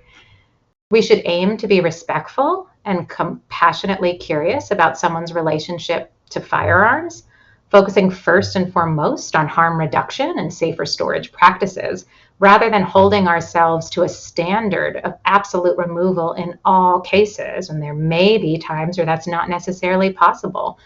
And we should tailor our approach to the individual themselves, leveraging what we learned from a risk assessment process about their ideation, their intent, risk factors, and access in order to come up with a truly individualized plan that takes into account that person's unique context and experience. And then finally, our action plans should be based on our assessment of risk. Next slide, please. So specifically, as you can see here, the assessed level of risk will have implications for the level of intervention required to establish and maintain safety. It will also have implications for who else needs to be involved in order to effectively stabilize risk. So for example, is the mental health system and inpatient care specifically a necessity given the assessed level of concern? Will the legal system be needed to intervene in some way in order to sufficiently protect the person, their loved ones, and their community? Or is the level of concern low enough that we can rely on safer storage practices and natural supports in someone's environment to help reduce access for a period of time until a crisis has passed? Next slide, please. I'm going to turn it back over to Sarah. Thank you. I just think it's important, as Emma said, that in managing risk, it may require a multidisciplinary team. Many people here may be familiar with multidisciplinary teams like behavioral threat assessment and management teams. Just as a brief overview, these are multidisciplinary teams. They're in the K-12 systems, in higher ed, in workplaces, sometimes at the community level. They're typically involve local providers of various services and social services, mental health services, as well as law enforcement. And again, depending on the context, it may also include educators, security staff, et cetera, et cetera. Essentially, this is a team of multidisciplinary folks whose job is to intervene with a person who may pose a threat and engage in a management plan to try to reduce threat, meaning addressing the individual who may be at risk, as well as trying to reduce environmental factors that might be contributing to risk and to protect potential targets. So just for your awareness, these are some multidisciplinary teams that may be in your communities that you might be engaging with. And I think it's important for us to do no harm, and that includes taking reasonable steps to protect others from serious and foreseeable threats. Depending on your jurisdiction, the type of practice you're in, and so on, this could be framed as either a duty or a permission to either warn or protect or report. Duty meaning you must report, or allow permission meaning it's allowable. But it is important for us to know that these federal laws, the state laws, and the case laws that inform these duties or permissions are really jurisdiction specific. You need to know your local jurisdictional context to understand this. When you have either a duty or it is allowable permission to warn, some of the steps that you might be able to take would include initiating hospitalization. It might be taking steps to secure a civil protection order, like an extreme risk protection order, sometimes called an ERPO or a TERPO. It could be notifying law enforcement that there is an imminent threat and somebody needs to intervene right now. And it could be notifying a behavioral threat assessment and management team. Again, just so critical that you know the local jurisdiction and the laws that apply to your particular practice or your particular context. Also briefly, and it's important, of course, to document when we have encountered some kind of violence risk. We need to document with clarity and completeness. You need to outline what you know, the sources of information you reviewed, what you don't know, maybe the limits of the information you have, a summary of the key issues that cause you concern and that have informed your judgment here. And then be explicit about your concern. What am I concerned about, and whether there is potential for imminence? Could this happen sometime in the next day to weeks? We don't have a core definition of imminence. It's variable depending on the context. But I like to think, like, could this happen? If there is no intervention, could this happen soon? And that's the way how I guide my sense of imminence. You need to record the actions that you've taken. You need to record whether you've engaged in that lethal means counseling, whether you have increased the frequency of the contact you have with the person, and so on. And you need to include documentation of what are you going to do in the next steps? What are additional steps you need to take, or what is the threshold at which you're going to take additional steps, and what those are. So I'm mindful of our time. I'm actually going to skip past our last scenario and turn it back over to Heidi for just a brief talk about acknowledging that this is hard to work with these folks sometimes.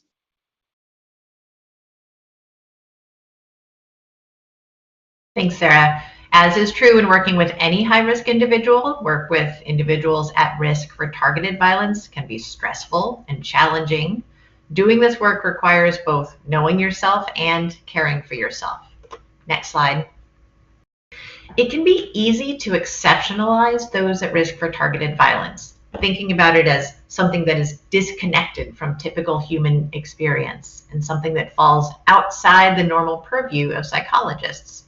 In truth, however, hatred and violent ideation are human experiences that anyone under certain circumstances might experience. Grouping people into in-groups and out-groups, Those who are not like us and therefore less than us is normal human behavior, playing out in relation to sports teams or schools on a daily basis, but at an extreme, leading to viewing those in the outgroup as the enemy. We also are primed to seek out and consume information that confirms our pre-existing beliefs and that allows us to rationalize and justify our behaviors. In short, targeted violence can be understood as a dangerous and abhorrent behavior that can emerge from very normal human experiences and tendencies that sometimes become extreme. It is not something other and exceptional, but a maladaptive behavior that in most cases can be addressed. Next slide, please. Understanding targeted violence as a maladaptive behavior that sits on an extreme end of normal human experience can help us to approach individuals at risk of targeted violence with curiosity and empathy. Our goal is to understand their grievances, motivations, and lived experiences without condoning harmful ideologies or actions. This can be very challenging. Clients will say things that offend us, disgust us, and even scare us. An important first step in doing this work is to recognize our personal biases and fears. This includes extreme political ideologies, hate groups, and marginalized communities that are often stereotyped in relation to violence. We need to acknowledge our fears and anxiety. What is it we're afraid of? Our own personal safety, public safety? We need to maintain cultural awareness and humility, prepare for potential moral and ethical challenges, and finally, develop emotion regulation strategies so that we are able to remain calm and grounded when encountering intense, controversial, or ideologically charged topics during clinical interactions. Next slide, please. Finally, self-care is critical for sustaining emotional resilience in high-stress work. Regular practices like mindfulness and setting clear boundaries help prevent burnout. Peer support groups, supervision, and structured debriefing sessions offer opportunities to process challenges and share perspectives. Providers may also want to consider whether personal therapy will help them to address the emotional toll of this work. Next slide, please. This slide lists a number of tools and resources and areas to go for more information, covering risk assessment, threat assessment, and lethal means counseling. So this should be available to you. I won't go over it now in the interest of time, but let me just move to the next slide, please, and say we've covered a number of things that we need to think about. I want to highlight a couple. Don't worry alone. This work is hard, and consultation is going to be critical as you do this work. And next slide, please. There are a number of things that will be important to do, including listening with compassionate curiosity, focusing on the person, not the ideology, beliefs, or grievances, consulting, and doing lethal means counseling, and most importantly, seek out more information and training, and do embrace your role as a critical part of preventing targeted violence. Next slide, please. Thank you. I think what we can do now is move to the Q&A. I know there are a few questions that have been popped in the Q&A already. Please feel free to drop in more, and we will take what we can in the next 7 minutes. Yes. So I will start with the first question that, at least on my list, which is a question about online behavior. Specifics about websites, forums, or online behaviors that we should be looking for, particularly in the middle school and high school group. Maybe knowing things about platforms or channels, etc. And I will say that's an entire course in itself. Everybody, these questions are amazing, but they are in themselves multiple hour courses.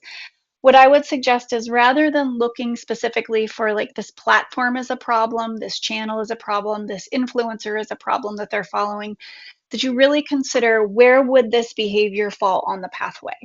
Is this grievance and ideation behavior, or does this behavior look like research and planning? Do they look like they're trying to acquire the skill, the will, and the means? early behaviors that I'm concerned about are consuming a lot of information about past acts of violence and perpetrators, and that actually can happen throughout the entire pathway, through the entire pathway. But those are some of the things that we're looking for. So, as in the education space, I think what you can say and consider is you just need to learn more. We don't know the intent behind that behavior. We don't know the function of that behavior for that person. We don't know the influence of that online space. It's just perhaps a little pink flag that we put up that we say we need to do some more investigation. We need to understand a little bit more examination of what's the behavior and what does it mean to this person and how is it affecting them and why are they doing it. Sarah, if I can add to that, completely agree with what you're saying. The other thing is that the platforms are moving all the time. So the way I find it helpful to think about it is not just what are they doing online, but what's their relationship to the online space. And one of the things we talk about is problematic internet use, which is more of a sort of relationship to online use. So is someone kind of obsessed with what they're doing online? Do they have a hard time logging off? Is it interfering with their other activities? Do they find that they can't stop thinking about what's online, or there's sort of a thrill factor that they achieve when they go online? Sometimes it's those more kind of psychological factors in the way they relate to the online use that can be a clue that it's important to understand more what is happening on the online space for that individual. If I might, there are two, I think, relatively quick questions. One is the question about how many past perpetrators of violence may have been in treatment. It's a surprisingly high number who have either had contact with a clinician, maybe not immediately prior to their act, but have at some point, or have asked for and wanted therapy and not received it. And so it's certainly not 100%, but there is a fairly high rate. And I apologize, I don't have the exact number to hand right now, but we do see for past perpetrators of targeted violence that there is frequently some kind of contact with some system where there might have been recognition of early signs. And very often that system is the mental health system. So it might have been an individual therapist who would have known, or a family therapist who might have been in a position to do further assessment. There's a question about watching violent video games for desensitization. I want to be really, really careful about that. The vast majority of people who are using violent video games are not at risk for violence at all. And this is where it's really critical we're understanding the context and the function of the video game use. Is it being used for the purpose of desensitizing? So in isolation, I am not aware of any research that suggests, I'm actually aware of research that very much shows that playing violent video games is not a risk factor for engaging in violent behavior, nor does it desensitize people to committing violent acts. However, for some individuals who may be planning and preparing to commit violence, they may be using violent video game play as a way, and it may not just be violent video games, it might be consuming other violent media, snuff media, true crime content, some really horrific stuff on the web. So I just wanted, I'm glad that question was asked. I know we're really at the hour, but I just will very briefly speak to this question on the connection between suicidal thoughts, gestures, and targeted violence. Such an excellent question. And honestly, really understanding the complex interplay between suicidality and homicidality, understudied area that hopefully actually we'll see a lot more research on this to come. That being said, I just want to briefly note here that in, for example, a lot of threat assessment models, present and lifetime suicidal thinking and behavior is looked at as an important enhancer of threat, so to speak. And oftentimes when we see suicidality as part of somebody's profile, what we are getting from that is this, significant sense of despair and hopelessness, a significant sense of psychological pain that accompanies that suicidal ideation, which may then make them perhaps, I have so many, I'm softening what I'm about to say here because of the limitations of research, but That psychological pain, that hopelessness, that chronic despair may make them feel like, okay, well, now is the time, more ready to act on that ideation as a result of that level of kind of chronic hopelessness and despair. But please know that this is an area that's quite understudied and warrants, again, a whole other talk. Indeed. Really wonderful questions. We're apologies that we're at the end of the hour. I'm going to pass it back over to our host. Thank you so much for being with us today. Thank you. And as Sarah pointed out, that is all the time that we have for today's webinar. On behalf of the APA, we would like to thank our presenters for this presentation. Of course, we would also like to thank you for tuning into today's program. Remember, to receive continuing education credit, please complete the evaluation. You will receive your documentation of CE credit soon after. This concludes today's presentation.